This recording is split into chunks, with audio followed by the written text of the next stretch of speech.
The bitter January wind sliced through my thin jacket as I hunched my shoulders against the cold, hurrying home after my night shift at St. Mary's Hospital. 3 years as an ER nurse had taught me to treasure these quiet moments between chaos. My apartment waited 5 blocks away, a shoebox with peeling paint and a temperamental heater, but it was mine, paid for with double shifts and instant ramen dinners. The streets of North End Boston were deserted at 2 a.m., my footsteps echoing against brick buildings that loomed like sentinels in the darkness. I clutched my pepper spray tighter, a gift from my father before I moved here. "Just in case," he'd said, the worry lines deepening around his eyes. I'd laughed then. Now, I understood. A few stray snowflakes drifted down, catching in my eyelashes. I blinked them away, distracted by the burning ache in my feet. 12 hours standing had left my arches screaming. Just 4 more blocks. The sound registered before my conscious mind could process it, a sharp crack that echoed off the buildings. Gunshot. My body froze, instinct warring between flight and the strange stillness that sometimes overcomes prey animals.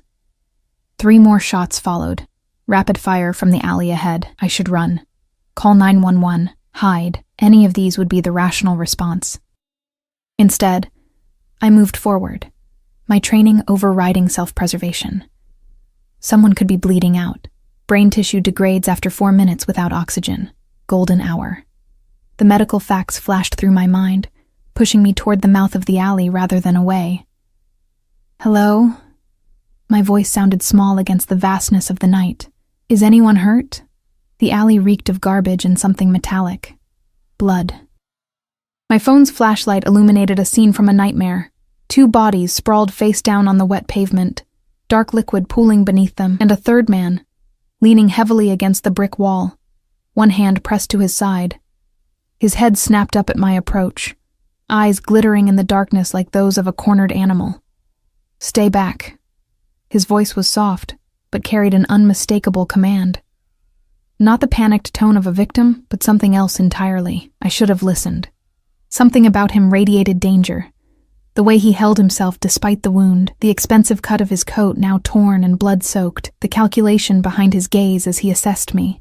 But I'd seen too many people die because help came too late. "I'm a nurse," I said, approaching slowly, hands visible. "Let me help you." A sleek black car screeched to a halt at the mouth of the alley, its headlights catching us in their glare. The wounded man straightened, grimacing. His face emerged from shadow, striking rather than conventionally handsome, with sharp cheekbones and dark eyes that seemed to absorb light rather than reflect it. His jawline was covered in stubble, and a thin scar bisected his left eyebrow. Young, probably early 30s, but with eyes that had seen too much. "Boss!" A large man erupted from the passenger seat, gun already drawn. His gaze landed on me, and the barrel swung in my direction. "Who the fuck is she?" The wounded man, the boss, made a subtle gesture with 2 fingers. "Lower your weapon, Vince. She's a nurse." The gun didn't waver. She saw everything. My heart hammered against my ribs like a trapped bird. This was it. I was going to die in a filthy alley, because I couldn't mind my own business. I said, "Lower it." The wounded man's voice dropped to a whisper that somehow felt more threatening than a shout. "Now!" The gun lowered reluctantly. I exhaled, not realizing I'd been holding my breath. "Sir, you need a hospital." I tried to keep my voice steady, professional. "That wound... No hospitals." He pushed himself off the wall, wavering slightly before regaining his composure. "But I could use your expertise, privately." It wasn't a request. The large man, Vince, moved behind me, not touching me, but close enough that I could feel his presence, blocking any retreat. "I have a first aid kit at my apartment," I heard myself say, the words tumbling out before I could consider their implications. "It's not far." A ghost of a smile touched the wounded man's lips. Perfect. The next 20 minutes passed in a surreal blur. I found myself sandwiched between 2 silent men in the back of a car that cost more than I'd make in 10 years. The leather seats smelled new and expensive, a jarring contrast to the copper scent of blood that filled the confined space. The wounded man kept pressure on his side, his breathing controlled, giving no indication of pain except for the tightness around his eyes. I should be terrified. Instead, my mind cataloged his symptoms with clinical detachment. Pale skin, controlled breathing to minimize pain, steady pressure on the wound. No visible shock yet, but blood loss would eventually take its toll.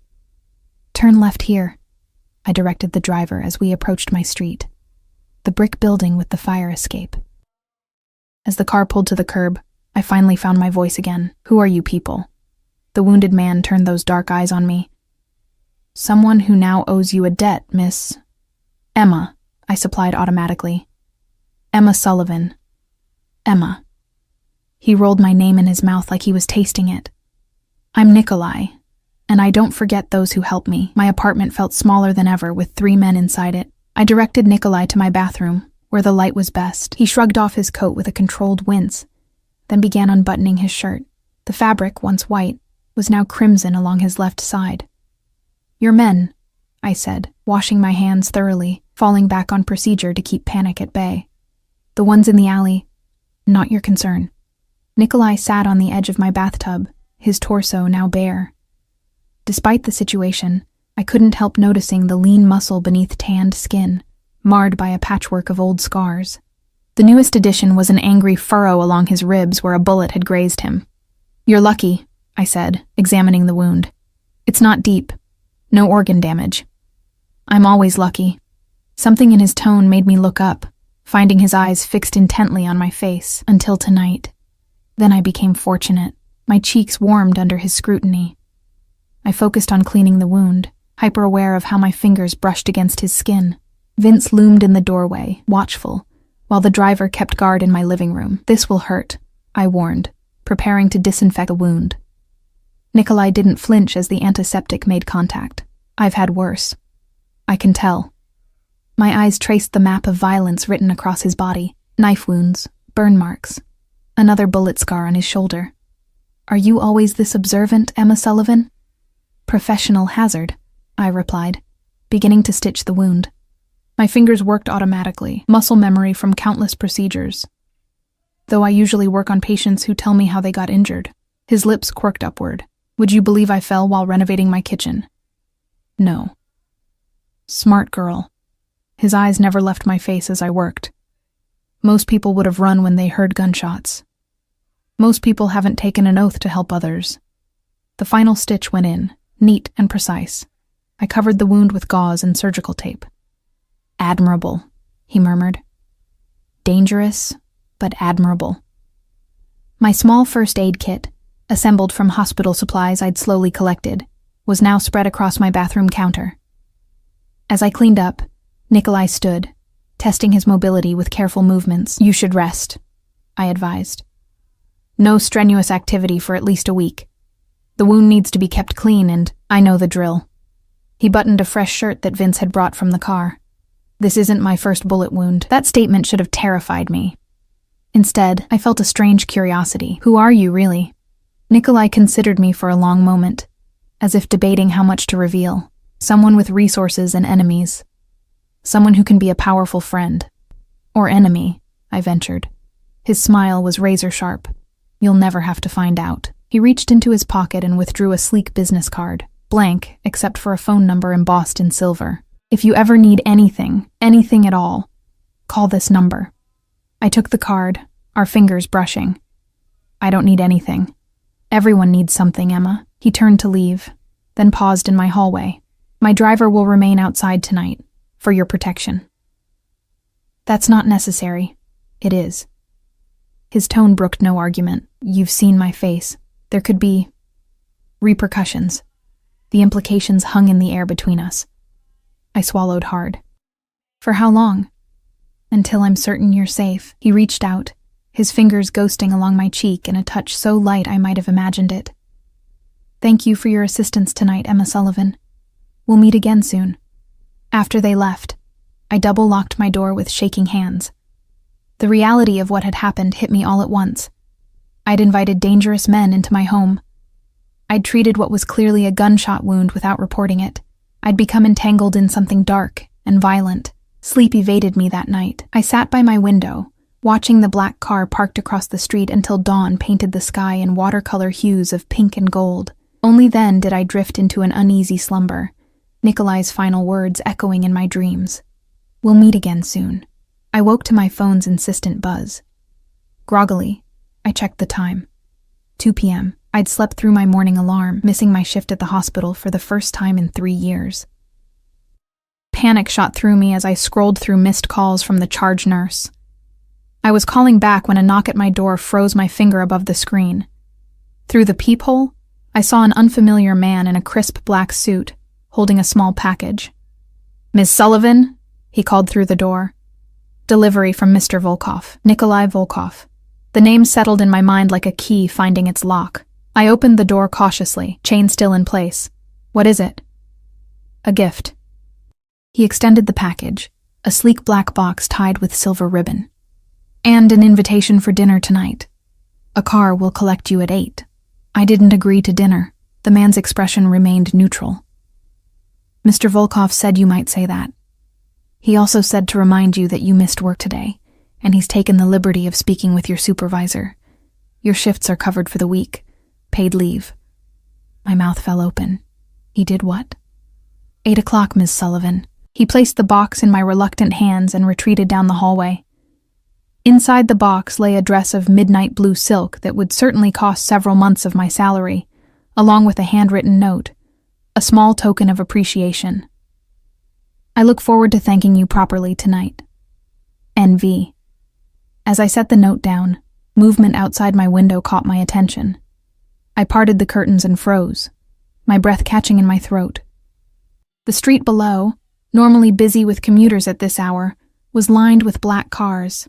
Not one or two, but dozens stretching in both directions as far as I could see. Men in dark suits stood beside each vehicle, their posture alert, watching my building. A show of force, a message, a claim. In that moment, I realized that by saving Nikolai Volkov's life, I may have surrendered my own. The dress fit as if it had been tailored specifically for my body, the silk cool and weightless against my skin. I stared at my reflection in the bathroom mirror, barely recognizing myself.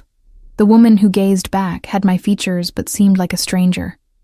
Vulnerable, yet somehow transformed. The midnight blue fabric shimmered with each breath, the neckline modest but elegant, the hem falling just below my knees. I hadn't planned to wear it. Had spent hours pacing my apartment, alternating between righteous anger at Nikolai's presumption and gut-churning fear about what refusing him might mean. The fleet of black cars remained outside, a silent reminder of his reach. Twice I'd picked up my phone to call the police, and twice I'd set it down again. What would I say? That I'd treated a gunshot wound without reporting it? That a man I'd saved had sent me a dress? In the end, curiosity won out over caution. I wanted answers. At precisely 8 o'clock, another knock came at my door. A different man this time, older, with silver at his temples and eyes that had seen too much. "Ms. Sullivan," he said with a slight bow of his head. "I'm Anton. Mr. Volkov sent me personally to escort you." The hallway of my building was lined with men in dark suits, spaced evenly like sentinels. They stood at attention as I passed, eyes respectfully averted but postures alert, a show of protection or control. Outside, one car stood apart from the others, a Rolls-Royce Phantom with darkened windows that gleamed under the streetlights. Anton opened the rear door, and I slid into buttery leather seats, my heart thundering against my ribs. "Where are we going?" I asked, as Anton took his place in the driver's seat. "Mr. Volkov's private residence in Beacon Hill," he replied, meeting my eyes in the rearview mirror. "It's not far." The car glided through Boston's evening traffic, eventually turning onto narrower streets lined with historic brownstones. We stopped before an imposing townhouse with a discreet security presence. Men positioned strategically around the perimeter, their sharp gazes sweeping the street continuously.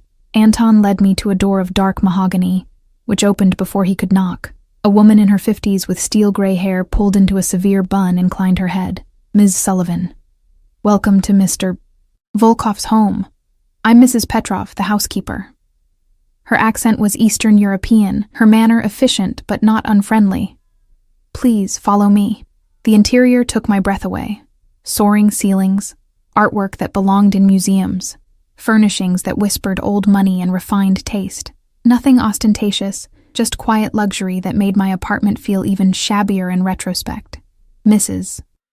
Petrov led me through the house to a glass-enclosed courtyard garden. A surprising oasis in the midst of the city, tropical plants created a lush paradise despite the January chill outside, the air warm and fragrant with exotic blooms. A table was set for two, candles flickering in the center. And there he stood, Nikolai Volkov, looking nothing like the wounded man I'd stitched up just 24 hours ago. In a tailored black suit that accentuated his broad shoulders and lean waist, he emanated power and control. His dark hair was neatly combed, his jaw freshly shaven. Only the intensity of his gaze remained unchanged, those obsidian eyes locking onto mine the moment I entered. Emma, he spoke my name like a claim, crossing to me in long strides. He took my hand, his thumb brushing over my knuckles as he raised it to his lips. You look beautiful. Heat crawled up my neck. The dress was unnecessary, but appreciated, I hope. His eyes traveled over me, missing nothing. It suits you. The cars outside my apartment were also unnecessary, I said, reclaiming my hand. All 100 of them. A slight smile touched his lips. 97, actually. An abundance of caution. For whose protection? Mine or yours? His expression sobered. Both. He gestured to the table. Please, sit. We have much to discuss. Wine was poured. A vintage I couldn't begin to identify, but that probably cost more than my monthly rent. A server appeared with the first course, his movements practiced and silent. Throughout, Nikolai's eyes rarely left my face. I imagine you have questions, he said finally, after I'd picked at my appetizer. Dozens. I set down my fork, starting with why you've gone to all this trouble for a stranger who happened to be in the wrong place at the wrong time. The right place, he corrected. And I'm not in the habit of leaving debts unpaid. Is that what this is? Settling a debt? His head tilted slightly, studying me. You saved my life, Emma. There are men who would have killed you for witnessing what you did. Instead, I chose to protect you. By putting me under surveillance? By interfering with my job? By ensuring your safety while certain matters are resolved? He leaned forward, his presence suddenly filling the space between us. The men who attacked me last night have associates. They would think nothing of using you to get to me. A chill ran through me despite the greenhouse warmth. Who are they? Who are you? Nikolai took a measured sip of his wine. I'm a businessman with diverse interests. Import, export, real estate, construction. And the guns? The men watching my apartment? The fact that you speak to my supervisor and suddenly I have paid leave? I shook my head. Don't insult my intelligence, something like approval flashed in his eyes. Most would accept the convenient lie. I'm not most people. No, he agreed softly. You're not. He set down his glass. My family has operated in Boston for 3 generations. We protect our interests and our territory. Sometimes that requires enforcement. You're with the Russian mob, I said flatly, the pieces clicking into place. Nikolai didn't flinch at the accusation. I prefer organization, more accurate. The reality of my situation hit me with stunning clarity. I'd saved the life of a Mafia boss. I'd stitched him up in my bathroom. I'd seen his face, knew his name, could identify him. Are you going to kill me? The question slipped out, bare and honest. Shock registered on his face, quickly replaced by something darker. Is that what you think of me? I don't know you, I whispered. He reached across the table, his hand capturing mine before I could withdraw. His grip was gentle but inescapable, his skin warm against my own. You know enough, he said. You know I keep my word. You know I repay my debts, and now you know that I have no intention of harming you. His thumb traced circles on my palm, sending unwanted shivers up my arm. Quite the opposite. I pulled my hand away. What does that mean? The server appeared with our main course, temporarily halting the conversation. When we were alone again, Nikolai continued as if there had been no interruption. It means you're under my protection now. It means no harm will come to you. Not from my enemies. Not from anyone. For how long? I demanded. For as long as necessary. I can't live with cars parked outside my apartment and men following me everywhere. Nikolai considered this, cutting into his steak with precise movements. Would you prefer alternative arrangements? I'd prefer my normal life back. That's no longer possible, Emma. His tone was gentle but final. You stepped into my world the moment you entered that alley. The only question now is how we proceed. Anger flared in my chest, hot and sudden. You don't get to decide that for me. No? His eyebrow arched. Tell me, what would happen if I withdrew my men tonight? If I left you unprotected? He leaned forward again, his voice dropping to a dangerous whisper. The people who want me dead wouldn't hesitate to use you. They would take you, hurt you, all to get to me. The clinical part of my brain understood the logic. The rest of me rebelled against the trap I'd unwittingly walked into. So I'm just supposed to accept being a prisoner? Having my life controlled by a man I barely know? Not a prisoner, Nikolai corrected. A valuable asset to be protected. A possession, I translated. Something flashed in his eyes. Possessiveness, desire, anger. I couldn't tell which, if that's how you choose to see it. We ate in tense silence for several minutes. The only sounds the gentle bubbling of the courtyard fountain and the clink of silverware against fine china. When Nikolai spoke again, his tone had softened. Tell me about yourself, Emma Sullivan. How does an ER nurse end up alone in Boston? The abrupt change of subject threw me. I'm not alone. I have colleagues, friends, none who've checked on you today, he observed. No family calling to see why you missed work. The accuracy of his assessment stung. Have you been monitoring my phone too? He didn't deny it. Your parents? I sighed, the fight temporarily leaving me. My father died 2 years ago, cancer. My mother remarried and moved to Arizona. Siblings? A younger brother in Seattle. We talk on holidays. Nikolai nodded, absorbing this information. You're alone in the world, like me. The comparison startled me. You, with your army of men and all. I gestured around at the opulent surroundings. Employees, subordinates, not family. Something vulnerable flickered across his face.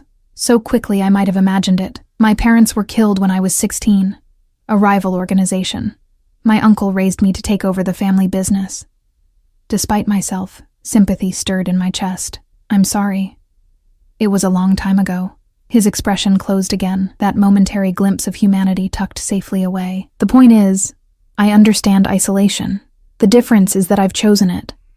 You haven't. What makes you think I haven't chosen it? His smile was knowing. People who choose isolation don't run toward gunshots to help strangers. The observation hit uncomfortably close to home. I'd spent years building walls, focusing on work, keeping relationships superficial, yet I still couldn't walk away from someone in pain. What do you want from me, Nikolai?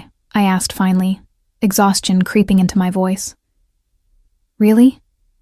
He studied me for a long moment, his dark eyes unreadable. Your trust, for a start. You haven't earned it.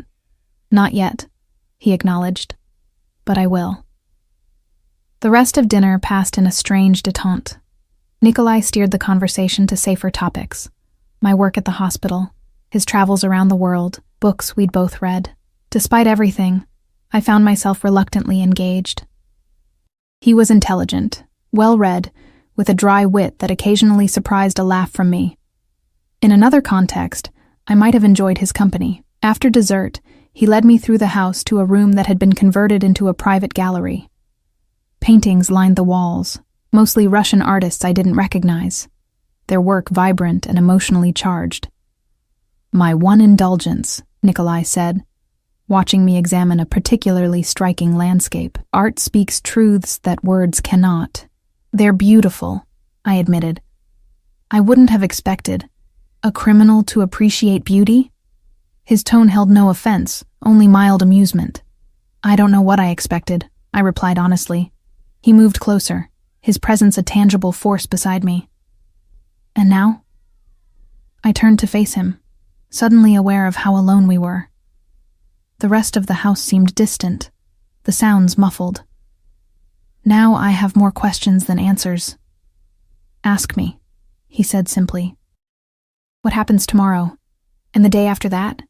I can't live with guards forever. No. he agreed. But until I eliminate the threat, you need protection. He hesitated, then continued. I have a proposition. Wariness crept back into my posture. What kind of proposition? Stay here, he said. I have a separate guest wing with complete privacy. You'd be safer here than in your apartment. And you wouldn't feel so constrained. Move in with you? I stared at him, incredulous. A man I just met? A criminal? A man who owes you his life, he corrected, who has the resources to protect you properly. And what would you expect in return? My voice hardened. What's the price for this protection? Anger flashed across his features, genuine and fierce. I'm not asking for payment, Emma. I'm trying to keep you alive. Why do you care? I challenged. Why not just have one of your men watch my apartment from a distance? Why all this? I gestured around us, at the dinner, the dress, the attention he'd shown me. Nikolai stepped closer, closing the distance between us until I could smell his cologne, something expensive and subtle, with notes of cedar and spice. His hand came up to touch my face, thumb brushing my cheekbone with surprising gentleness. Because you're extraordinary, he said quietly. You walked into an alley where most would fear to tread. You faced armed men without flinching. You treated my wound without question. And you've sat across from me tonight, unintimidated, demanding truth. His eyes held mine, intense and unwavering. Do you know how rare that is in my world? To find someone authentic, someone uncorrupted? My heart hammered against my ribs, my body hyper-aware of his proximity. I'm just a nurse who made a stupid decision. You're much more than that. His voice dropped lower, intimate, and I intend to discover exactly how much more. The air between us thickened with unspoken tension. I should step back, should reject his offer outright, should demand to be taken home. Instead, I found myself asking, how long? 2 weeks, he said. By then, I will have dealt with the threat. And if I say no, his hand dropped from my face, leaving a ghost of warmth behind. Then Anton will take you home, and the cars will remain outside your building. Your choice? Choice. A word that implied freedom I wasn't sure I still possessed. I need time to think, I said finally. Nikolai nodded, a small victory conceded. Of course. But not too much time, Emma. The threat remains very real. As if to punctuate his warning, his phone vibrated in his pocket. He checked it, his expression hardening as he read the message. Is something wrong? I asked. Nothing for you to concern yourself with. He tucked the phone away, but the relaxed demeanor from dinner had vanished, replaced by the dangerous man I'd glimpsed in the alley. It's getting late. Anton will take you home, just like that. The abrupt dismissal caught me off guard. Nikolai's smile didn't reach his eyes. Business calls, I'm afraid, but we'll continue this conversation tomorrow. He took my hand again, pressing something cool and metallic into my palm. Take this. I opened my hand to find a small silver key. What's this for? The guest wing, he said simply. Should you decide to accept my offer. Anton appeared silently in the doorway, summoned by some invisible signal. Nikolai raised my hand to his lips once more, his eyes never leaving mine. Think carefully, Emma Sullivan, he murmured against my skin. Your life has changed. The only question is whether you'll embrace that change or fight it. As Anton drove me home through darkened streets, the silver key burned in my clutched hand like a question with no easy answer. Sleep eluded me that night. I tossed and turned, the silver key on my nightstand catching moonlight from my window, a constant reminder of the choice before me. Around 3 a.m., I gave up and moved to my living room, pulling back the corner of my curtain to peer outside. The black cars remained, sentinels in the darkness. One of Nikolai's men stood on the sidewalk below, his breath forming white clouds in the frigid air. Our eyes met briefly before I let the curtain fall back into place. 2 weeks in Nikolai Volkov's home versus 2 weeks under constant surveillance. Neither option appealed, but at least in his home, I'd have space to breathe, to think, to plan my next move, and perhaps, if I was honest with myself, to understand the enigmatic man who'd turned my life upside down. Dawn broke with gray light filtering through my windows when my decision crystallized. I would go, but on my terms. I wouldn't be a prisoner, nor a possession. I packed methodically, clothes, toiletries, my laptop, and the few family photos I kept. Last, I tucked my hospital ID and nursing license into my bag. If Nikolai thought I would sit idle for 2 weeks, he was mistaken. I had just finished when my phone buzzed with a text from an unknown number. "Have you decided?" N. The presumption irritated me. I typed back, "Yes, but I have conditions." The reply came immediately. I expected nothing less. "Anton will arrive at 10. We'll discuss your terms then." At precisely 10 a.m., a knock came at my door. Anton stood in the hallway, his posture formal but his eyes kind. "Ms. Sullivan?" He greeted me with a slight nod. "Mr. Volkov sends his apologies that he couldn't come personally. An urgent matter required his attention." I hoisted my duffel bag onto my shoulder. "It's fine. I'm ready." Anton relieved me of my bag despite my protest and led me outside where the Rolls-Royce waited. The men stationed around my building watched our departure with impassive faces. "Mr. Volkov mentioned you have conditions," Anton said as we drove, his eyes finding mine in the rearview mirror. "Yes," I squared my shoulders. "First, I want to continue working, not at the hospital. I understand that might be complicated now, but my skills shouldn't go to waste. Second, I need freedom to come and go, with reasonable security measures. Third, this arrangement ends in exactly 2 weeks, regardless of whether Nikolai has handled the threat." Anton's expression revealed nothing. "I will convey your terms to Mr. Volkov." The journey to Beacon Hill seemed shorter in daylight. The townhouse looked different too, less imposing, more elegant against the clear blue January sky. Mrs. Petrov met us at the door, her severe expression softening slightly at the sight of me. "Welcome back, Ms. Sullivan," she said. "I'll show you to the guest wing." The guest wing turned out to be an entire floor of the house, accessed through a private staircase. It consisted of a master bedroom with an ensuite bathroom larger than my entire apartment, a sitting room with floor-to-ceiling bookshelves, and even a small kitchenette. "Mr. Volkov thought you might appreciate your own space," Mrs. Petrov explained, watching me take in the luxurious surroundings. "The key he gave you unlocks the private entrance on the side of the house. You may come and go as you please, though Mr. Volkov requests that you inform security of your movements for safety purposes." I ran my fingers along the spines of books that filled the shelves: classics, modern fiction, medical texts, and histories. Did he do all this overnight? Mrs. Petrov's lips twitched in what might have been a smile. Mr. Volkov can be determined when he wants something. The implication hung in the air between us. I turned away, busying myself with unpacking to hide the flush creeping up my neck. "Mr. Volkov will join you for dinner at 7, she continued.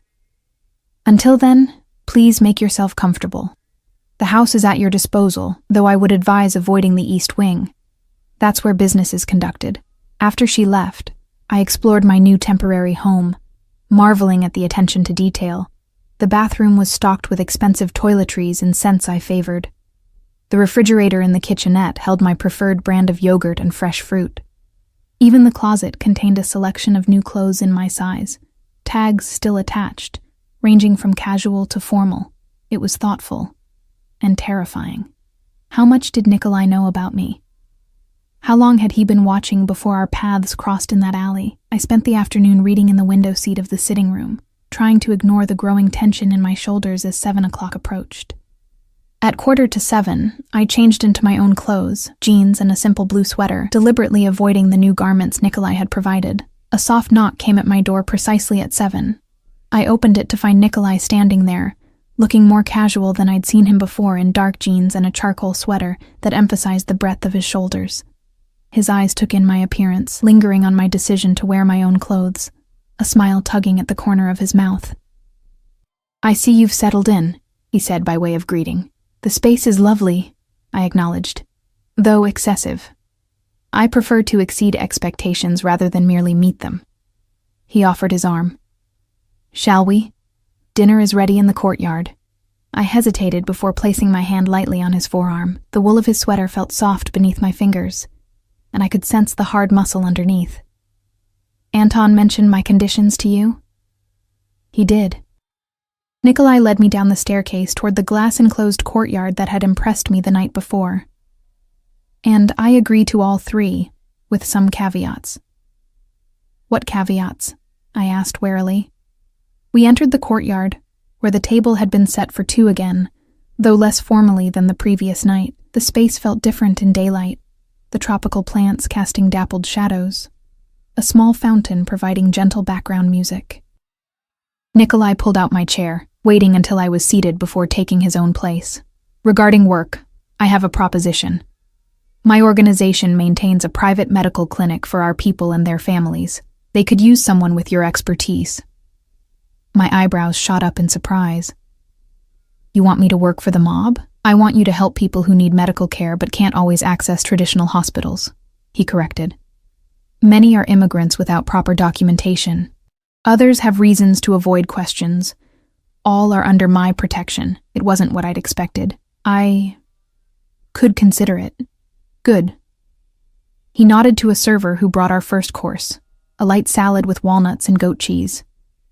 As for freedom of movement, you can come and go as you wish, but with security. At least 2 men will accompany you at all times. I frowned.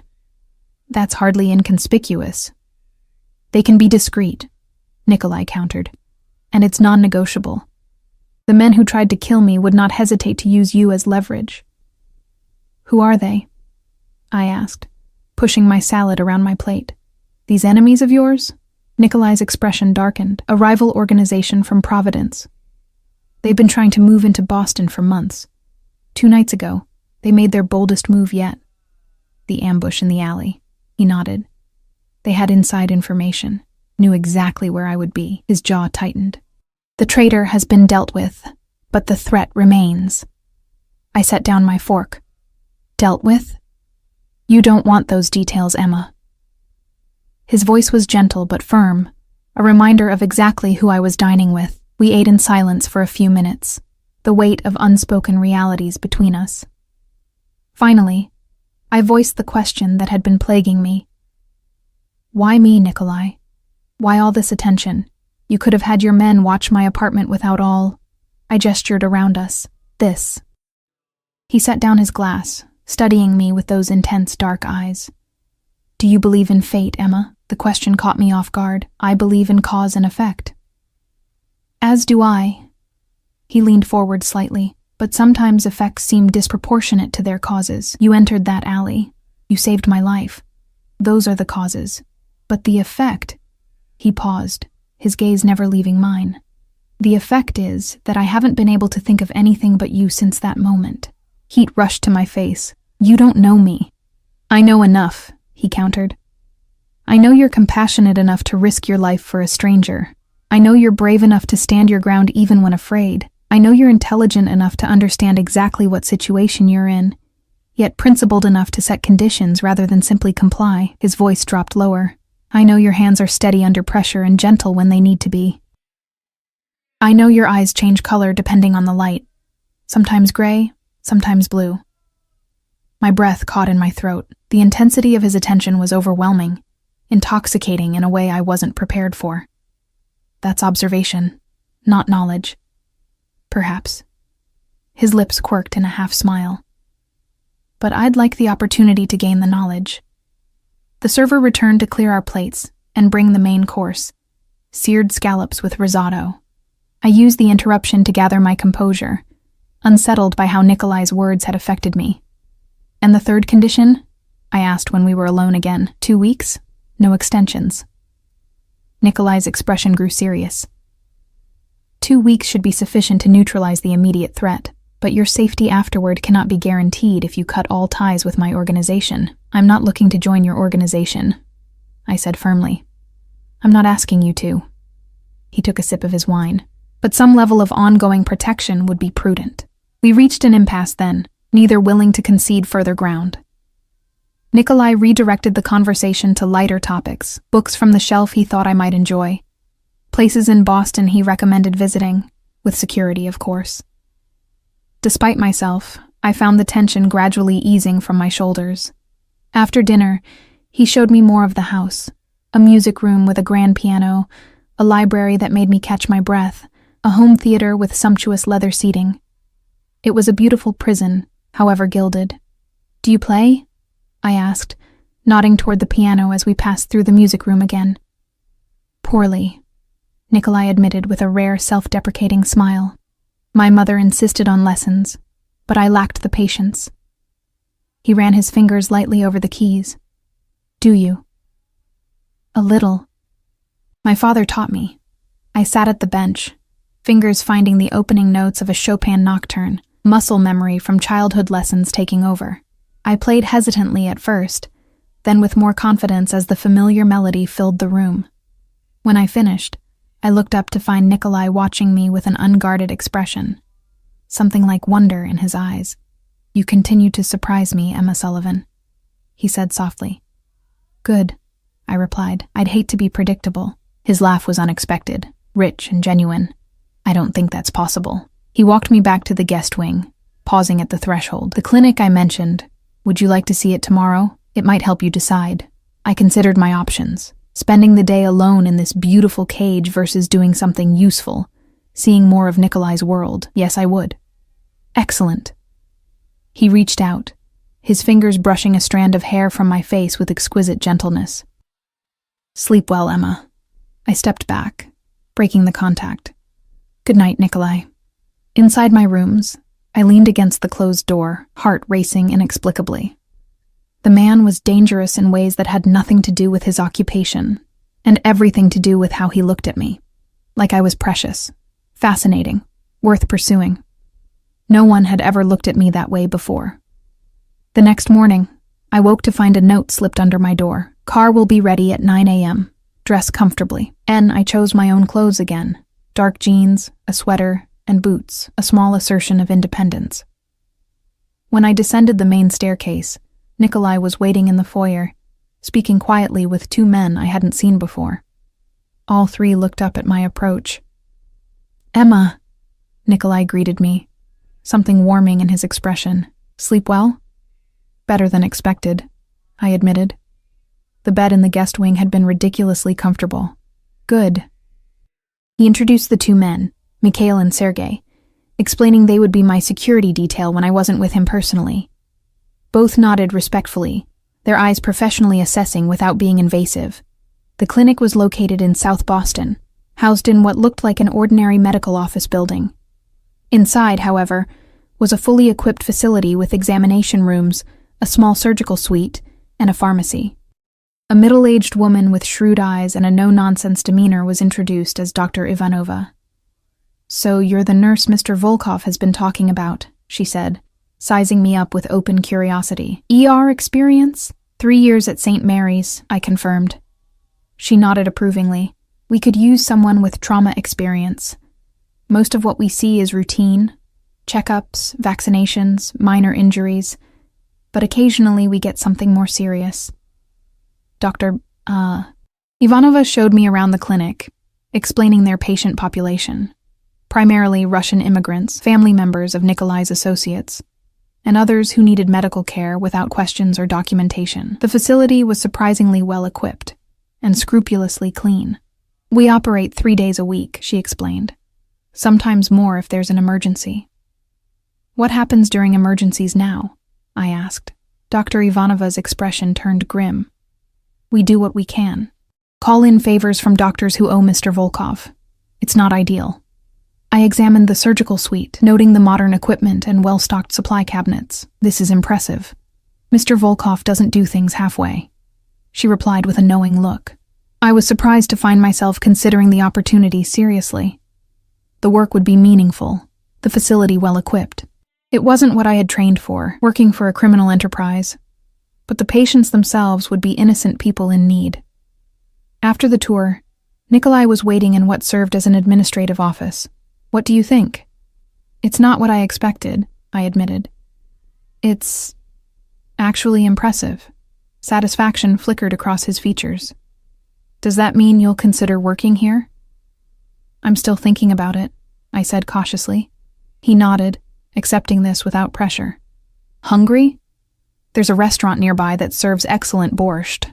The restaurant turned out to be a small, unassuming Russian place, tucked between a laundromat and a convenience store. The owner greeted Nikolai with obvious deference, leading us to a private corner booth. Mikhail and Sergei took up positions near the door, maintaining a respectful distance while keeping watch.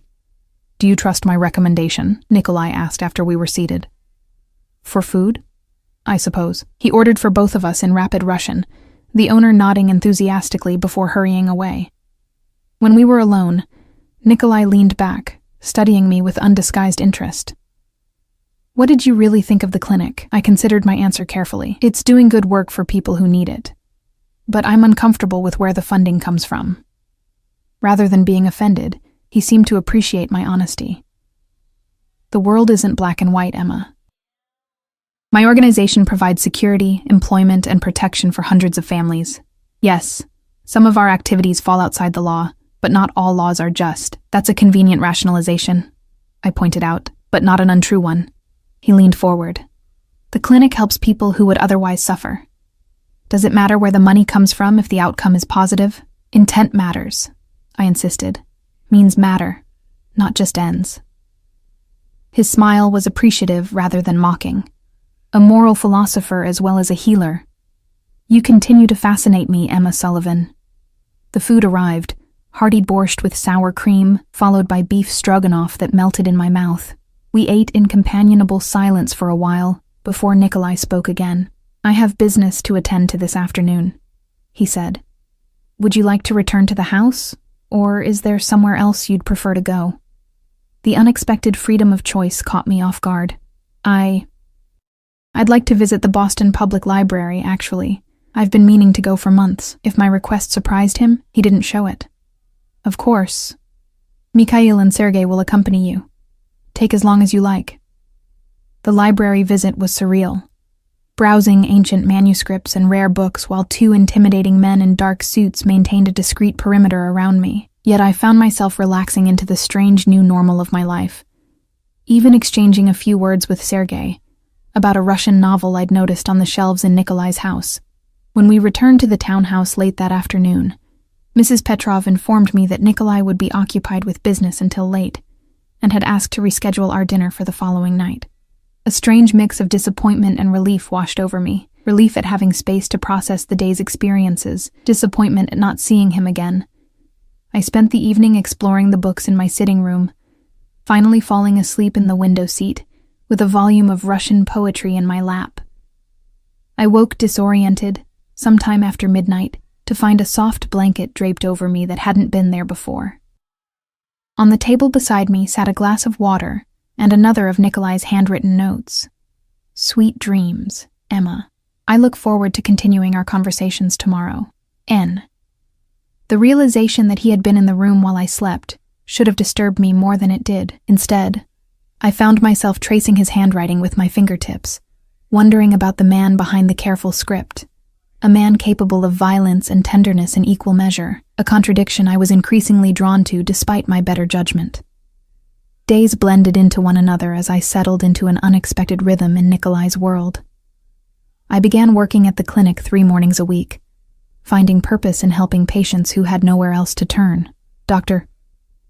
Ivanova proved to be a demanding but fair mentor, her brusque manner hiding genuine care for those she treated. Most patients spoke limited English, but gratitude transcends language barriers. I saw it in their eyes, in tentative smiles, in the gentle press of weathered hands against mine. Nikolai kept his distance during my work hours, though I felt his invisible presence everywhere. In the respect shown to me by his men, in the state-of-the-art equipment at the clinic, in the way doors opened before I reached them. We dined together most evenings, conversations flowing more easily as initial wariness gave way to cautious familiarity. I learned that Nikolai spoke 5 languages fluently, preferred Dostoevsky to Tolstoy, and could discuss Renaissance art with surprising knowledge. He'd traveled extensively, but considered Boston home, had never married, and harbored a secret sweet tooth that Mrs. Petrov indulged with homemade pastries. Small details that humanized him, making it increasingly difficult to maintain emotional distance. 1 week into my stay, I returned from the clinic to find Nikolai waiting in the foyer, tension evident in the set of his shoulders. "What's wrong?" I asked, handing my coat to Mrs. Petrov. "Nothing that need concern you." His smile didn't reach his eyes. "I have to go out of town overnight. Business in New York. Mikhail and Sergei will remain here, and the house security will be doubled. Concern flickered through me, surprising in its intensity. Is it dangerous, this business? Something softened in his expression. Are you worried for me, Emma? I'd prefer not to have wasted my medical skills saving someone who gets himself killed a week later.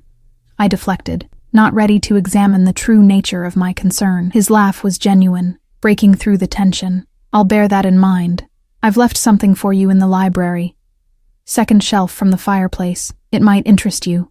After he departed, curiosity drew me to the library. On the specified shelf, I found a first-edition collection of Florence Nightingale's notes on nursing, its leather binding worn but lovingly preserved. Inside was another of Nikolai's notes. For the healer who saved a stranger in the darkness, your compassion is a light few possess. N. I traced the inscription, a warm ache spreading beneath my ribs. How had this man, this dangerous, complicated man, come to understand me so well in so short a time? That night, I dreamed of Nikolai, not the polished, controlled man who hosted me at dinner, but the wounded figure from the alley, vulnerable, human, his blood warm on my fingers as I worked to save him. In the dream, he pulled me closer instead of warning me away, his lips brushing my ear as he whispered words I couldn't understand, but somehow knew were important. I woke tangled in silk sheets, heart racing, the phantom sensation of his touch lingering on my skin. Outside, dawn had barely broken, the sky a watercolor wash of pink and gold. Sleep eluded me after that, my thoughts too tangled with conflicting emotions, wariness warring with growing attraction, practical concerns about my future colliding with the intoxicating present. Later that morning, I was reading in the courtyard when Mrs. Petrov approached, her normally impassive face tight with concern. "Ms. Sullivan," she said, her voice lower than usual. "You have a visitor." "A visitor?" I set my book aside. "Who?" "A Detective Collins from Boston PD." Her eyes conveyed a warning. "He's asking about the night Mr. Volkov was injured." My pulse quickened. "Does Nikolai know?" "Mr. Volkov is still in New York. I've informed Anton, who's on his way." She hesitated. "The detective was insistent about speaking with you specifically." I took a deep breath, steadying my nerves. Show him in. Detective Collins was a weathered man in his 50s with shrewd eyes and a deliberate manner. He declined Mrs. Petrov's offer of refreshments, his gaze sweeping the courtyard before settling on me with calculated intensity. "Ms. Sullivan," he began after introducing himself. "Interesting place you're staying. I'm house-sitting for a friend," I replied smoothly, the lie coming easier than expected. "What can I help you with, detective?" He smiled without warmth, just following up on a report of gunshots in North End last week. Multiple witnesses saw a woman matching your description near the scene. "I work night shifts at St. Mary's," I said. "I often walk home through North End." "On the night in question, you were seen speaking with a man who appeared to be injured. This man then left in a black vehicle." He watched me closely. "Did you provide medical assistance to someone that night, Ms. Sullivan?" I kept my expression neutral. "As a nurse, I help people all the time, detective. You'll have to be more specific. Let me be direct." His voice hardened. "We found blood evidence and shell casings in that alley, along with 2 bodies. Professional hits. The blood types didn't match the victims, which suggests a third party was injured, but escaped. We're trying to identify that individual." My mind raced. 2 bodies. Nikolai hadn't mentioned killing anyone that night, but he'd been wounded, defending himself. The men had clearly meant to kill him. "I'm sorry, detective, but I can't help you." I held his gaze steadily. If I witnessed anything unusual that night, I would have reported it. "Would you?" He leaned forward. "Even if the injured party was Nikolai Volkov, head of Boston's Russian syndicate?" The direct naming of Nikolai sent ice through my veins, but I maintained my composure. "I don't know who that is." Collins laughed without humor. "Then you might want to ask your friend why his house is registered to Volkov Enterprises." He withdrew a business card, placing it on the table between us. "When you decide you'd rather not be an accessory to murder, give me a call." After he left, I remained frozen in my seat, the business card untouched. Anton appeared minutes later, his normally calm demeanor disturbed. "Ms. Sullivan," he said urgently. What did the detective want? I related the conversation, watching Anton's face grow increasingly grim. I need to contact Mr. Volkov immediately, he said when I finished. Please remain in the house until he returns. Anton? I called as he turned to leave. Were there really 2 bodies in that alley? He paused, his expression unreadable. Mr. Volkov was ambushed by 4 men. 2 escaped. And he didn't think to mention this when he told me what happened? He protects you from certain realities, Anton said carefully. Not all knowledge is beneficial, Ms. Sullivan. After he left, I paced my room, thoughts churning. I'd known intellectually what Nikolai was, what his organization did, but the detective's visit had shattered the comfortable bubble I'd been living in, forcing me to confront the stark reality. I was harbored by a man responsible for deaths, however justified he might consider them. Nikolai returned earlier than expected, arriving that evening in a flurry of activity. I heard raised voices downstairs, orders being issued in rapid Russian. When he finally came to my door, his face was a controlled mask, only his eyes betraying the tension he carried.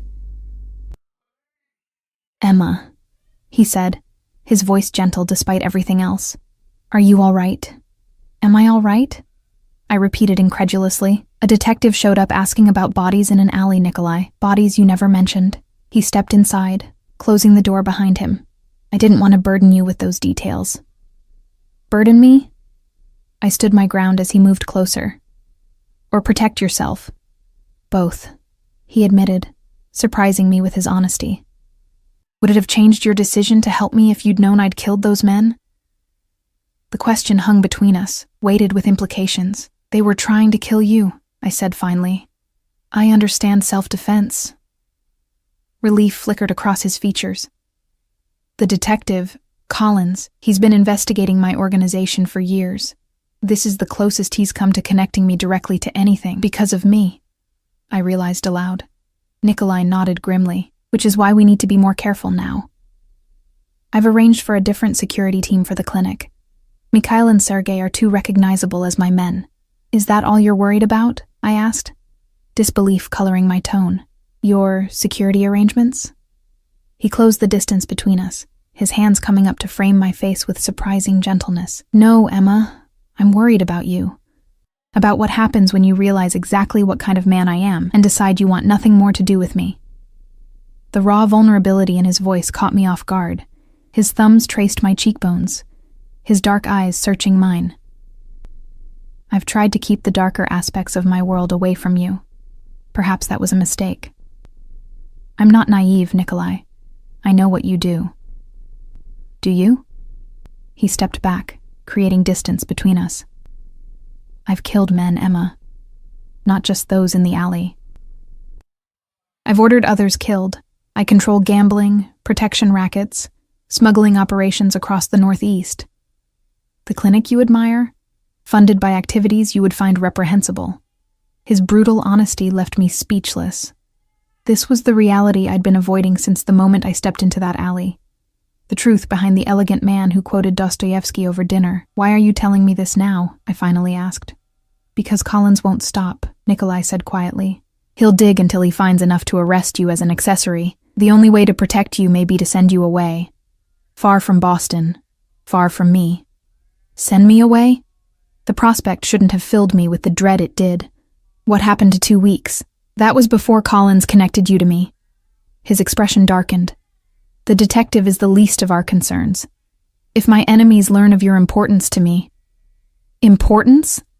I seized on the word. What exactly am I to you, Nikolai? A debt to be repaid? A novelty? What? Something dangerous flashed in his eyes.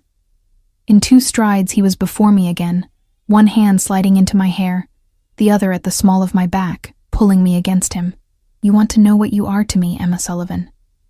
His voice dropped to a whisper. You're the first pure thing I've touched in years. The first person who's looked at me, really looked, and still didn't run. You're the woman I think about when I should be focusing on business, the one whose safety occupies my thoughts when I should be planning strategy. My heart thundered in my chest, his proximity overwhelming my senses. I should push him away. should be repulsed by his confessions of violence and criminality. Instead, I found myself drawn closer to the flame, moth-like, knowing the danger but unable to resist. "That doesn't answer my question," I whispered. "Doesn't it?" His eyes held mine, intense and unwavering. "You've become essential to me, Emma, in ways I never anticipated and still don't fully understand." Before I could respond, his lips found mine, tentative at first, then with growing hunger when I didn't pull away. Heat bloomed in my chest, spreading outward as I surrendered to the kiss, my hands clutching the front of his shirt. He tasted of coffee, and something uniquely him, intoxicating and dangerous. When we finally broke apart, both breathing heavily, reality came crashing back. I stepped away, putting distance between us, my fingertips touching my lips in disbelief at my own actions. "This can't happen," I said, my voice unsteady. "It already is happening." Nikolai remained where he stood, giving me space despite the desire evident in his eyes. "But you're right. The timing is problematic. An understatement of massive proportions. Nikolai, a detective is investigating you for murder, and I'm potentially an accessory. Your enemies are still out there. This is insanity. Life rarely waits for convenient timing, Emma." A smile touched his lips, sad but genuine, especially for men in my position. The reality of his world, our world now, hung heavy between us. A criminal empire, enemies, violence, death. And yet, I couldn't deny the connection that had formed, inappropriate and dangerous as it might be. "What happens now?" I asked quietly. "Now," Nikolai said, regaining his composure. "We have dinner, and I tell you exactly what we're going to do about Detective Collins and the Providence problem. No more sheltering you from the truth. You deserve better than that." Over dinner in the courtyard, Nikolai laid out the situation with clinical precision. The Providence organization had been making strategic moves into Boston for months, targeting his operations one by one. The ambush in the alley had been their boldest move yet, an assassination attempt orchestrated with inside help from a trusted lieutenant who had since been removed. "Collins isn't actually after you," Nikolai explained. "You're a means to an end, getting to me. He's been building a case for years, but without concrete evidence, he can't move against me directly. And now I'm that concrete evidence," I said grimly. "Potentially," Nikolai agreed, "but only if you cooperate with him. You want me to obstruct justice, lie to the police?" Nikolai's expression remained neutral. "I want you to protect yourself. Anything you tell Collins will implicate you as much as me." He was right. And that realization settled in my stomach like a stone. I had crossed a line the moment I treated Nikolai without reporting the gunshot wound. Every day since had only entangled me further. "So I say nothing," I concluded. "For now." Nikolai took a sip of his wine. "Meanwhile, I'll accelerate our plans regarding Providence." "What plans?" A cold smile touched his lips. "Better you don't have those details, Emma. Some knowledge is still dangerous to possess." After dinner, Nikolai walked me back to my rooms, pausing at the threshold. The tension from our earlier kiss remained, crackling in the air between us. "Emma," he said softly, "whatever happens in the coming days, know that my priority is your safety. If I ask you to leave, to go far away, I need you to trust that it's for the best. And if I refuse?" His expression grew serious. "Don't. Please. I've lost too many people I care about already." He left before I could respond, the echo of his words following me into restless dreams where gunshots and kisses blurred together in confusing harmony. The next 3 days passed in tense anticipation. I continued working at the clinic, now accompanied by 2 new security men who blended better with the South Boston landscape. Nikolai was frequently absent, returning late with shadows under his eyes and tension in his shoulders. Our conversations became briefer, though no less intense, as if we were both aware of a clock ticking down to some inevitable conclusion. On the 4th day, everything changed. I was organizing supplies at the clinic when Dr. Ivanova rushed in, her normally composed demeanor shattered. "We need to prepare," she said urgently. "Multiple gunshot victims incoming. Providence made their move." "Providence?" My blood ran cold. Nikolai is alive, she confirmed, already pulling out trauma kits. But several of his men were hit. They'll be here in 5 minutes. The next hours passed in a blur of blood and urgent action. 4 men with various gunshot wounds arrived in quick succession, carried in by grim-faced associates. Dr. Ivanova and I worked seamlessly together, triaging and treating, stabilizing what we could. 1 man died despite our efforts, a bullet having nicked his femoral artery before his colleagues could apply adequate pressure. I was elbow-deep in the chest cavity of another, helping Dr. Ivanova extract a bullet lodged dangerously close to his lung, when Nikolai finally appeared. Blood spattered his shirt, not his own, I assessed with quick medical detachment. His eyes found mine across the room, something primal and possessive flaring in their depths when he saw me working to save his man. When the immediate crises had been stabilized, he pulled me aside into the small administrative office, closing the door behind us. "Are you hurt?" he demanded, his hands running over my shoulders, down my arms, checking for injuries despite the fact that the blood covering my scrubs clearly belonged to others. "I'm fine," I assured him, catching his hands to still their frantic movement. "Nikolai, what happened?" His jaw tightened. Providence made their move, as we expected. But we were ready. A cold satisfaction flickered across his features. Their leadership has been eliminated. The clinical euphemism didn't disguise the reality. More deaths, more violence. Yet I couldn't summon the horror I should have felt. These were men who had tried to kill Nikolai, who would have killed me without hesitation to get to him. "It's over?" I asked. "Almost." He squeezed my hands. "There's cleanup to be done. Collins will be looking for connections. You need to return to the house and pack." "Pack?" Alarm shot through me. "You're sending me away?" Nikolai's expression softened. "Just temporarily. A week, maybe 2, until the heat dies down. I have a house in Vermont. Remote. Secure. You'll be comfortable there. And what about you?" "I'll join you when it's safe." His thumb traced circles on the back of my hand. "When we can start something without all this hanging over us. Start something." The implication hung between us, fragile and new. Something beyond debt, beyond protection. Something I'd been reluctant to name even in the privacy of my own thoughts. "This is the last time I run, Nikolai," I said firmly. "I can't build a life in hiding. I'm not asking you to." He stepped closer, one hand coming up to cup my cheek. "I'm asking for time to make it safe for you to stay. Can you give me that?"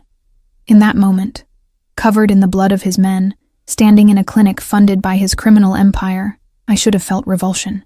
Instead, I felt a terrible clarity. I had crossed a line, chosen a side, become part of Nikolai's world in ways I couldn't undo. "Yes," I whispered, "I can give you that." He pressed his forehead to mine, a gesture of unexpected tenderness. 2 weeks. Then we'll figure out what comes next, together. The Vermont house was nothing like I'd imagined. I'd pictured another fortress, heavily guarded and isolated.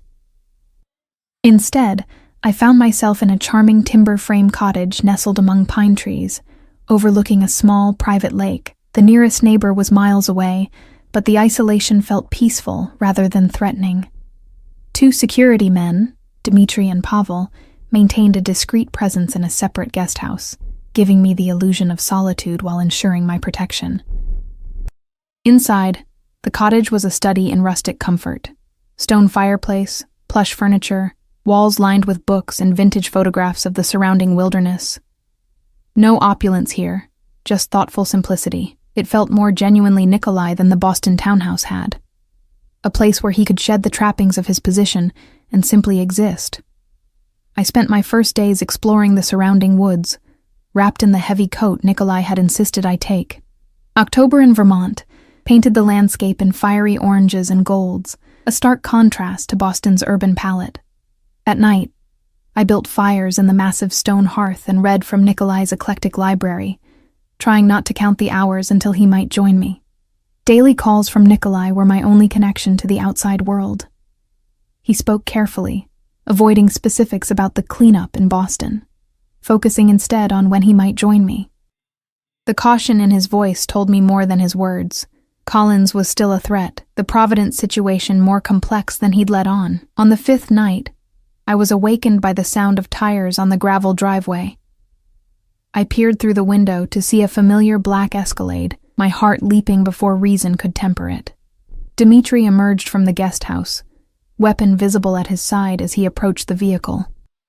Only when he recognized the driver did he step back, nodding toward the main house. I was waiting in the doorway when Nikolai climbed the porch steps, exhaustion evident in the set of his shoulders. He stopped when he saw me, drinking in my appearance as if committing it to memory, hair tousled from sleep, wrapped in one of his sweaters I'd claimed as my own, feet bare despite the autumn chill. "Emma," he said, my name carrying a wealth of unspoken emotion. Then he was crossing the threshold, gathering me into his arms with a desperation that stole my breath. I clung to him, breathing in his familiar scent mixed with the cold night air, feeling the tension in his body gradually release as he held me. "I didn't expect you for days," I said when we finally pulled apart. I couldn't stay away. His eyes, usually so carefully guarded, revealed a vulnerability that made my chest ache. "The house felt empty without you."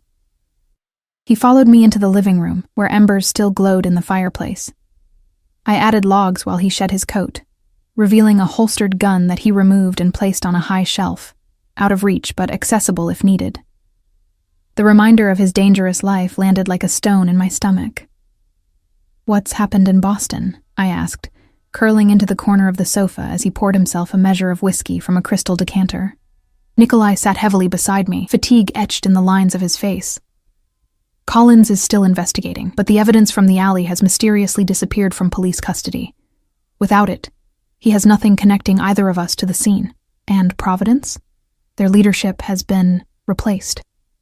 His voice took on the cold edge I'd come to recognize when he discussed business. "Those who remain have accepted new terms. Boston is secure for the foreseeable future." "At what cost?" I asked quietly. His eyes met mine, unflinching. "A necessary one." We sat in silence for a long moment, the weight of unspoken realities between us. I had known what Nikolai was from the beginning, had glimpsed the ruthlessness beneath the cultured exterior in that alley. Yet the man before me now, exhausted from protecting what was his, stirred emotions I could no longer deny. "You should rest," I said finally, reaching out to touch his face, my fingers tracing the stubble along his jaw. "You look exhausted." He caught my hand, pressing a kiss to my palm. "I've missed you, Emma. More than I thought possible." "I've missed you too," I admitted, the truth easier to voice here, away from Boston and the complications of our normal lives. His eyes darkened, thumb tracing circles on my wrist. "We should talk about what happens next. About us, tomorrow," I said, standing and drawing him up with me. "Tonight, you need sleep." I led him to the master bedroom, where a king-sized bed dominated the space. Without speaking, I helped him undress, my nurse's efficiency giving way to something more intimate as I unbuttoned his shirt, revealing the lean musculature beneath and the scar along his side, my handiwork, the mark that had bound our fates together. He caught my hand as I traced the healed wound. "Stay," he whispered, a request rather than a demand. I should have hesitated, should have maintained the last fragile boundary between us. Instead, I nodded, slipping under the covers beside him. He gathered me against his chest, his heartbeat steady beneath my ear, one hand stroking my hair in gentle rhythms until his breathing deepened into sleep. I lay awake longer, listening to the unfamiliar sounds of the wilderness outside and the familiar cadence of Nikolai's breathing, thinking about how completely my life had changed in less than 2 weeks. I had gone from an isolated existence of work and empty apartment to being embraced by a world of danger and luxury, violence and protection. More significantly, I had gone from emotional solitude to being claimed, desired, valued by a man whose very nature should have repelled me. Yet here I lay, curled against him, unable to imagine returning to my former life. I woke to sunlight filtering through pine branches outside the window, and Nikolai watching me, his expression unguarded in the early morning light. We had shifted in sleep, my back to his chest, his arm draped protectively over my waist. "You're staring," I murmured, voice rough with sleep. "I'm appreciating," he corrected, pressing a kiss to my shoulder. "I half expected you to be a dream." I turned to face him, our noses almost touching on the shared pillow. Not a dream, though sometimes this feels like one, or a nightmare, depending on the day. His expression sobered. Which is it today? Instead of answering, I closed the distance between us, pressing my lips to his. The kiss deepened immediately, weeks of tension and restraint dissolving like morning mist.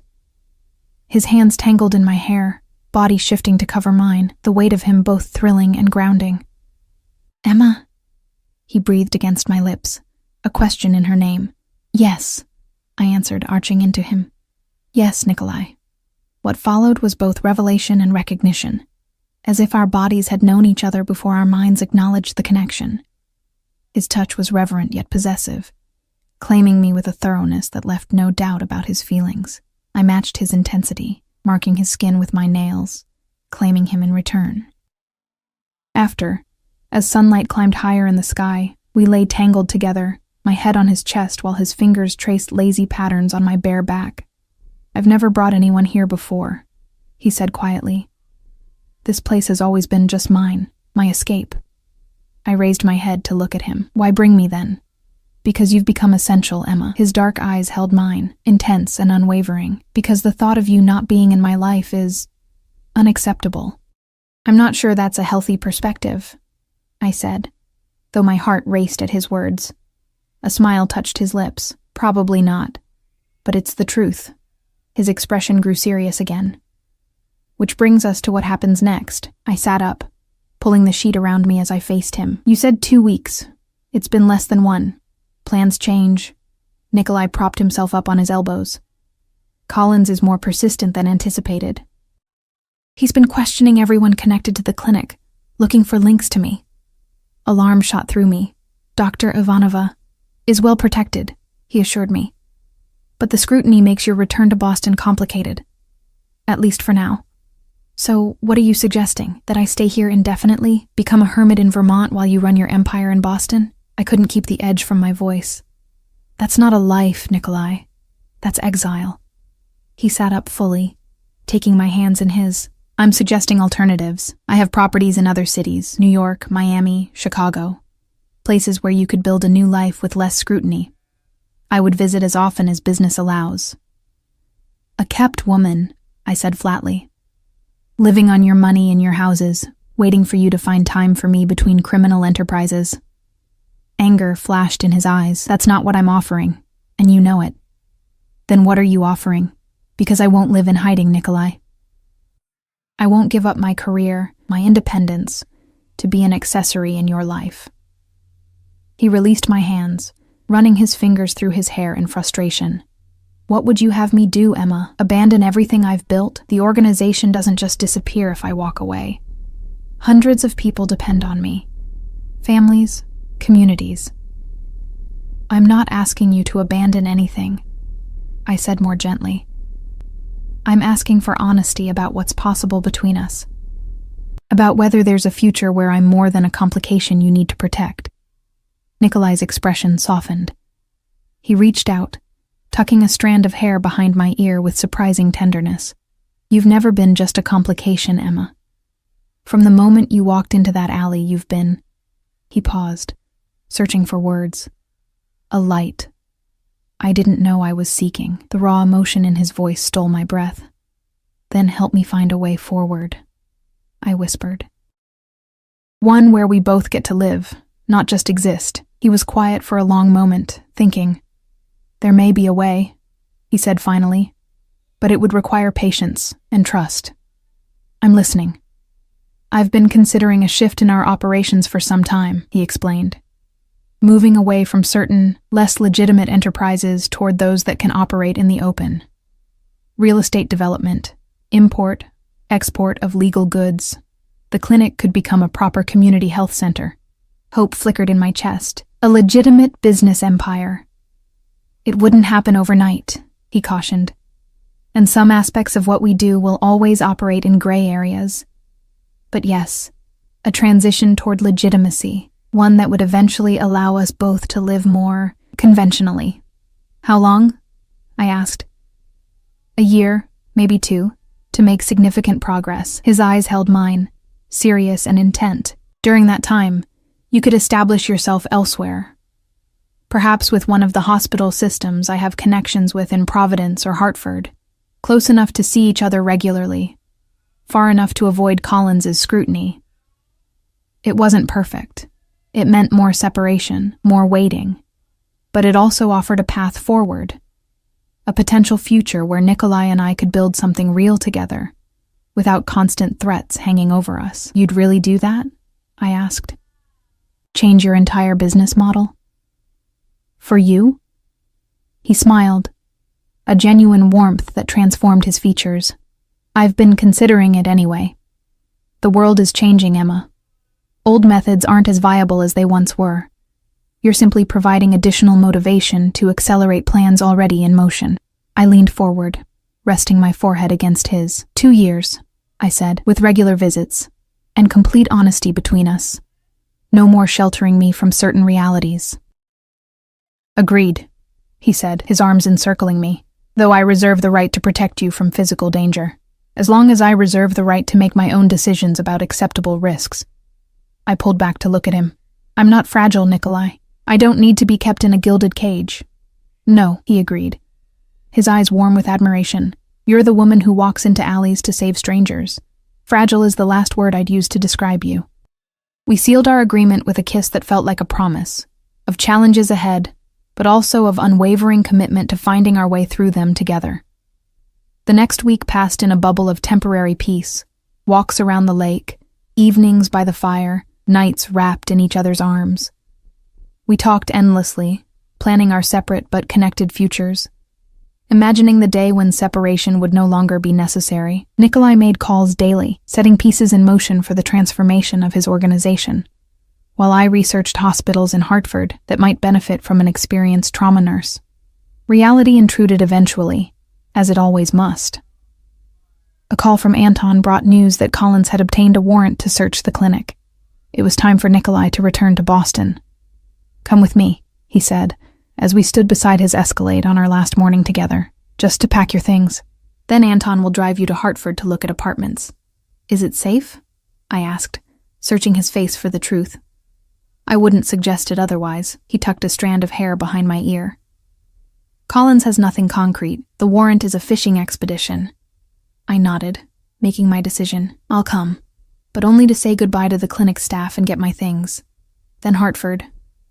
The drive back to Boston was tense but not uncomfortable, filled with practical discussions about my new position at Hartford Memorial, secured through Nikolai's connections, and the apartment he'd arranged for me there, in a building coincidentally owned by one of his legitimate real estate ventures. The townhouse when we arrived felt different, less a prison, more a waypoint in our journey. Mrs. Petrov greeted me with unexpected warmth, whispering in Russian what I assumed were good wishes as she helped me gather my belongings. The clinic staff would like to see you before you leave, Nikolai said over dinner our last night in Boston. Dr. Ivanova has organized a small gathering tomorrow morning. I'd like that, I said, touched by the gesture. I'll miss them. They'll miss you too. He reached across the table, taking my hand. As will I. It's not forever, I reminded him. Hartford is less than 2 hours away. Still too far. His thumb traced circles on my palm. But necessary, for now. The goodbye gathering at the clinic the next morning was more emotional than I'd anticipated. Dr. Ivanova presented me with a vintage medical bag, its leather worn but beautiful. For the healer who goes where she is needed, she said, embracing me with surprising affection. The other staff and even some patients had brought small gifts and cards, their gratitude overwhelming me. As we prepared to leave, Anton approached Nikolai, murmuring something in his ear that made him stiffen. Take Emma to the car, he directed, his expression closing into the mask of the businessman. I'll be out shortly. What's wrong? I asked once we were alone in the back seat of the waiting Rolls-Royce. Collins, Anton replied grimly, watching the clinic entrance. He just arrived with a warrant. Mr. Volkov is handling it. Anxiety twisted in my stomach. Should we leave? What if he wants to question me? Mr. Volkov's lawyers will ensure that doesn't happen, Anton assured me. 15 tense minutes later, Nikolai emerged from the clinic, his face impassive. Detective Collins followed, frustration evident in his rigid posture. Their eyes met across the parking lot, a silent communication of mutual enmity before Collins turned back toward his unmarked police car. "Everything all right?" I asked when Nikolai slid into the back seat beside me. "Perfect timing on our departure," he said, taking my hand. "Collins has nothing but suspicions. By the time he finds another angle, you'll be established in Hartford, and I'll have accelerated our transition plans." Anton drove us to the Hartford apartment, a spacious 2-bedroom with views of the Connecticut River, already furnished with a tasteful blend of modern pieces and antiques. Nikolai walked through with me, pointing out security features and the pre-programmed numbers in the new phone he'd provided. "This one," he said, showing me a contact listed simply as N, "will always reach me, regardless of where I am, day or night." "I can't believe this is happening," I said, looking around at what would be my new home. "A month ago I was just an ER nurse working nights. And now?" Nikolai asked, pulling me into his arms. I considered the question, weighing everything that had changed. "Now I'm still a nurse, but one with a complicated relationship with a man working to legitimize his criminal empire. Not exactly the future I imagined." "Disappointed?" His eyes searched mine. Surprisingly, no. I wrapped my arms around his neck, terrified sometimes, uncertain often, but not disappointed. His smile was slow and genuine. "That's a start." "It's more than a start," I corrected, rising on tiptoes to kiss him. "It's a choice, my choice. Not made out of fear or obligation, but because despite everything, I want this. I want you." Nikolai's arms tightened around me, his kiss deepening with a possessiveness that sent heat through my veins. When we broke apart, both breathing heavily, his eyes were dark with promise. 2 years, he said, forehead resting against mine, to build something legitimate, something lasting, something worthy of you. I'll hold you to that, I whispered. He stayed that night, both of us knowing it might be weeks before we could be together again. In the gray light of dawn, I walked him to the door, already feeling the weight of separation. I've arranged for a car to take you to the hospital Monday for orientation, he said, cupping my face in his hands. The building has security, but I've also assigned a man to watch the entrance, discreetly. Nikolai. Just until we're certain Collins has moved on, he insisted. Please, Emma, let me do this much. I nodded, understanding this was the compromise our relationship would require, his need to protect balanced against my need for independence. 2 weeks, he promised, kissing me one last time. I'll be back in 2 weeks. We'll have dinner at that Italian place down the street. I'll hold you to that too, I said, forcing a smile despite the ache in my chest. After he left, I stood at the window watching his car pull away, already counting the days until his return. The future stretching before us was uncertain, filled with challenges and compromises, the shadow of his past always lurking. But as I turned back to the apartment, my apartment, I felt something I hadn't expected, hope. Not the naive hope of fairy tales and perfect endings, but the realistic hope of two people committed to finding a way forward together, despite the odds.